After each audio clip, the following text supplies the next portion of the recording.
आज रोहित की सालगिरह है। उसकी पत्नी घर पर उसका इंतजार कर रही होती है, लेकिन आज रोहित को ऑफिस से लौटते वक्त काफ़ी देर हो जाती है। वो अपनी बाइक स्टार्ट करता है, लेकिन काफ़ी देर तक प्रयास करने के बाद भी बाइक स्टार्ट नहीं होती है। वह बाइक को वहीं छोड़ देता है और बस का इंतज़ार करने लगता है, क्योंकि कुछ ही समय में बस के आने का टाइम होने लगता है। वह चलते चलते बस स्टैंड तक पहुंच जाता है, लेकिन तभी बारिश होना शुरू हो जाती है। रोहित बारिश में भीगने लगता है। बारिश से बचने के लिए वह अपने सूटकेस को अपने सिर पर रख लेता है। बस स्टैंड पर और भी कई लोग बस का इंतजार कर रहे होते हैं। ये सभी लोग देखने में बड़े ही अजीब लग रहे थे। तभी रोहित महसूस करता है कि बारिश की बूंदें उसके ऊपर गिरना बंद हो गई है। जब उसने देखा तो बगल में एक व्यक्ति अपनी छतरी के आधे हिस्से को रोहित के ऊपर किए हुए था।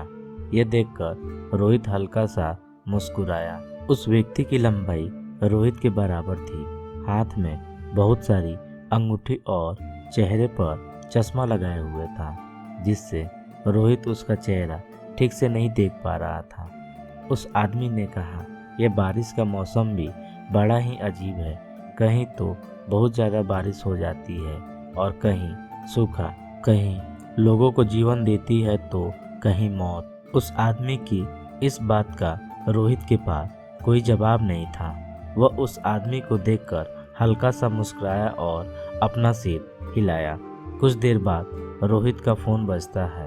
वह जेब से फ़ोन निकालता है, तभी फ़ोन हाथ से छूटकर ज़मीन पर गिर जाता है।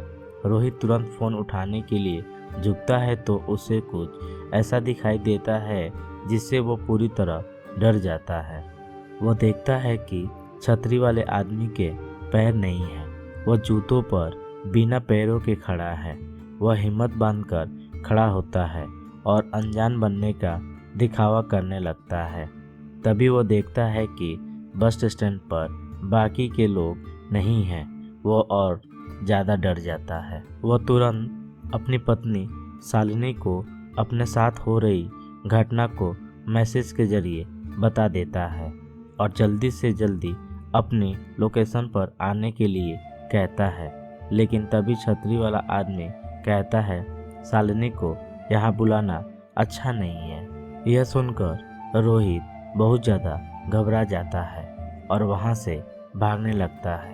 वो तब तक भागता रहता है जब तक कि उसे छतरी वाला आदमी दिखाई नहीं देता है। काफ़ी दूर तक भागने के बाद रोहित हांफने लगता है। सांस भरने के लिए वो एक टेबल पर बैठ जाता है और अपनी तेज सांसों को शांत करने लगता है। लेकिन तभी वो महसूस करता है कि बारिश की बूंदें फिर से उसके ऊपर गिरना बंद हो गई है। वो अपनी नज़र पीछे घुमाता है तो वो छतरी वाला आदमी उसके पास खड़ा हुआ होता है। यह देखकर रोहित फिर से वहाँ से भागना शुरू कर देता है और भागते भागते काफ़ी दूर निकल आता है। बिजली की तेज गड़गड़ाहट में वो देखता है कि सड़क के बीचों बीच वही आदमी खड़ा हुआ है जो ठीक रोहित के सामने है। इस बार उसका आधा शरीर गायब हो चुका है। यह सब देखकर रोहित की चीख निकल जाती है। इसी बीच रोहित को पीछे से बस के हॉर्न की आवाज़ सुनाई देती है। वह तेज़ी से पीछे मुड़ता है तो उसे बस आती हुई दिखाई देती है। तभी कुछ लोगों का झुंड बस की तरफ आते हुए दिखाई देता है। वह बस रुकती है और वह लोग एक दूसरे को धक्का देना शुरू कर देते हैं। इस धक्के में रोहित नीचे गिर जाता है और वो लोग रोहित के ऊपर चढ़ने लगते हैं। बस का कंडक्टर इस भीड़ से बचने के लिए बस को थोड़ा आगे बढ़ाता है, लेकिन इस भीड़ में रोहित बस के नीचे आ जाता है और उसका आधा शरीर खून से लथपथ हो जाता है। तभी उसकी पत्नी शालिनी बस स्टैंड वाली लोकेशन पर पहुंच जाती है। जैसे ही वो रोहित को ढूंढते हुए इधर उधर देखती है तो उसे रोहित सड़क के बीचों बीच दर्द के मारे कहारता हुआ दिखाई देता है। उसका आधा शरीर बस के नीचे कुचल चुका था और मदद के लिए कोई भी इधर उधर दिखाई नहीं दे रहा था। किसी तरह से शालिनी उसे हॉस्पिटल ले जाती है। हॉस्पिटल पहुंचकर उसका इलाज किया जाता है। उसकी जान तो बच जाती है, लेकिन उस एक्सीडेंट की वजह से उसके पैर खराब हो जाते हैं। अब वह कभी भी अपने पैरों पर चल नहीं सकता है। उस हादसे के बाद रोहित अगर किसी को भी उसके बारे में बताता तो कोई भी उसकी बातों का यकीन नहीं करता। लेकिन शालिनी ने उसके बारे में एक आर्टिकल में पढ़ा था, जिसमें बताया गया था कि हर साल कोई ना कोई व्यक्ति इस घटना का शिकार होता है। हर एक को वही छतरी वाला आदमी काला चश्मा पहने दिखाई देता है और बाद में वो आदमी उनकी जान ले लेता है। कुछ दिनों बाद डिप्रेशन के कारण रोहित की मौत हो जाती है।